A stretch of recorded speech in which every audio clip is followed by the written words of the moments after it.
voyage au cœur de la vie, ici et ailleurs.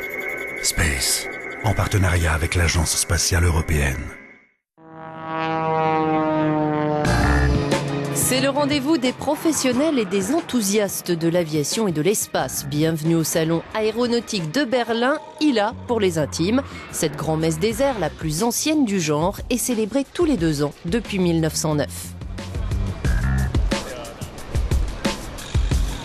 Et tandis que les plus beaux spécimens de l'aviation déploient leurs ailes pour le visiteur, nous nous rendons au pavillon numéro 9, celui de l'espace, pour découvrir ce que l'avenir nous réserve. À l'entrée, nous attend un guide très spécial. Hello, my name is Frank de Winne. Bonjour, je m'appelle Frank de Winne.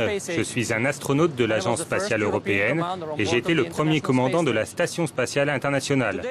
Avant cela, j'étais pilote de chasse, donc les avions, bien sûr, sont une passion. Mais aujourd'hui, nous sommes ici pour parler de l'espace, donc venez avec moi visiter le pavillon espace. J'espère qu'on va pouvoir aller sur Mars. Je veux m'informer sur les nouvelles techniques et sur ce qu'on peut faire, voir quel futur nous attend.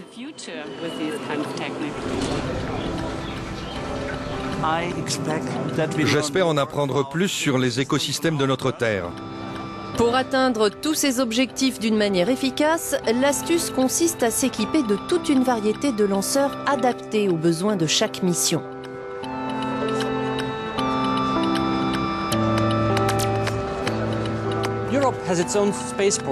L'Europe a sa propre base spatiale à Kourou, en Guyane française. Et bien sûr, notre championne n'est autre qu'Ariane 5. Nous aurons aussi bientôt Soyouz à Kourou, la fusée russe. Et nous sommes en train de développer la plus légère de nos fusées, Vega. Avec cette famille de fusées, l'Europe sera équipée pour lancer n'importe quelle charge, petite ou grande, dans l'espace.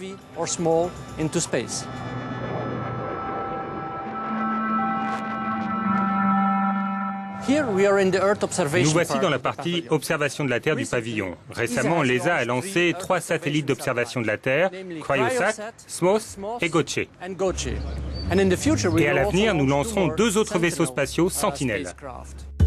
Les satellites Sentinelle permettront de dresser un bilan de santé fiable de notre planète et de prévenir les catastrophes. Ils sont développés dans le cadre du programme GMS pour Global Monitoring for Environment and Security, une initiative commune à la Commission européenne et à l'Agence spatiale européenne. Les explications du scientifique Michael Rast. Nous entrons dans une nouvelle ère scientifique et nous montrons ici nos projets pour les prochains satellites de recherche qui mesureront la salinité de nos océans, l'humidité, l'hydrologie sur les terres, les gaz résiduels dans l'atmosphère, tels que l'ozone, le CO2, et bien sûr aussi la vie dans nos océans. Tous ces domaines seront matière à exploration pour nos prochains satellites qui sortiront d'ici 10 à 20 ans. Les chercheurs ne se contenteront pas d'analyser les nouvelles données, ils les compileront avec celles récoltées depuis le début de l'observation de notre Terre par des satellites.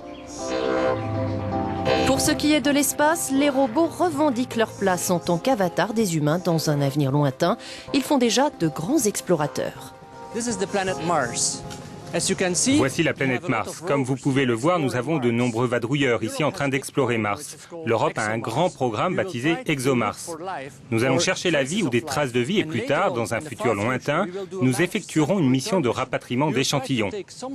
Nous prélèverons des échantillons du sol martien et les rapporterons sur Terre pour les examiner. Tout ça dans l'optique d'une future mission habitée vers Mars.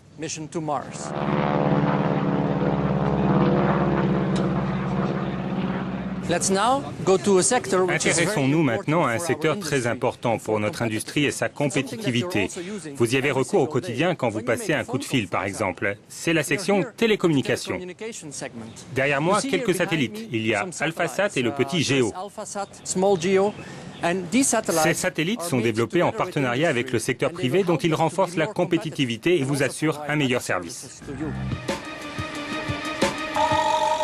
Pour rencontrer les professionnels de l'espace, il suffit de franchir quelques mètres. Là, ils parlent affaires et montrent leurs projets. Parmi eux, Barry Smutny. Il travaille depuis plus de 20 ans dans le secteur spatial. Aujourd'hui, il est à la tête d'une des principales entreprises qui construit les satellites relais du système Galileo, le GPS européen. Cette année, la tendance la plus passionnante, l'aventure, ce sont les nouveaux satellites Géo pour orbite terrestre géostationnaire qui vont constituer le système européen de relais de données. Ce système va nous permettre d'obtenir plus de données en temps réel et d'être à la pointe, avec peut-être 5 ou 10 ans d'avance sur les États-Unis. Avec les logiciels de communication laser et d'autres applications, en termes de relevé météo ou de mesure des cendres, cela présentera un avantage clair aussi pour la population, car nous l'avertirons en temps réel des phénomènes de cendres volcaniques notamment. Grâce au système de relais de données, l'Europe va pouvoir recueillir les informations des satellites en temps réel, même s'ils se trouvent à l'autre bout du monde. Pour ce faire, les données sont transmises d'un satellite à l'autre par communication laser, une nouvelle technologie que Peter Schlott connaît bien, c'est son entreprise qui la diffuse. La tendance dans les télécommunications satellites répond à des besoins plus grands en termes de bande passante. Aujourd'hui, les gens veulent suivre des événements en direct à la télévision, du type championnat du monde, et ce partout. Aussi, nous allons équiper de plus gros satellites et grâce aux nouvelles communications laser, nous assurerons une bande passante de plus grande capacité.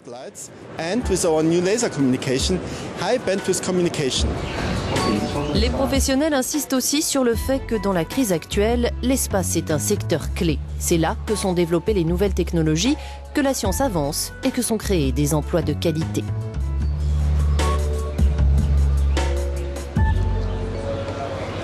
Les satellites sont un bon investissement parce qu'ils sont en service pendant 15 ans et doivent fonctionner sur cette période à la perfection. C'est un bon investissement d'avenir en termes d'emploi durable. Hello, Justin.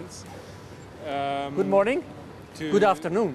And now let's go to a place that I know very well. Et maintenant, cap sur un habitat que je connais très bien, la Station spatiale internationale. J'y ai vécu pendant 6 mois. Vous voyez ici la maquette de l'ISS. C'est une installation de classe mondiale, au lieu de la science. Mais le futur est ici. Comme vous le voyez, nous avons encore le module ATV qui nous sert de vaisseau cargo pour approvisionner la station. Mais nous avons aussi besoin d'une capacité de retour et peut-être qu'un jour, cette capacité de retour servira à acheminer les équipages jusqu'à l'ISS. Tous ces projets ont en commun de mettre les ressources de l'espace au service d'un meilleur avenir terrestre. Voilà, c'est la fin de notre visite. J'espère vous avoir convaincu de l'importance de l'espace pour la Terre et pour vous. À bientôt. Bye.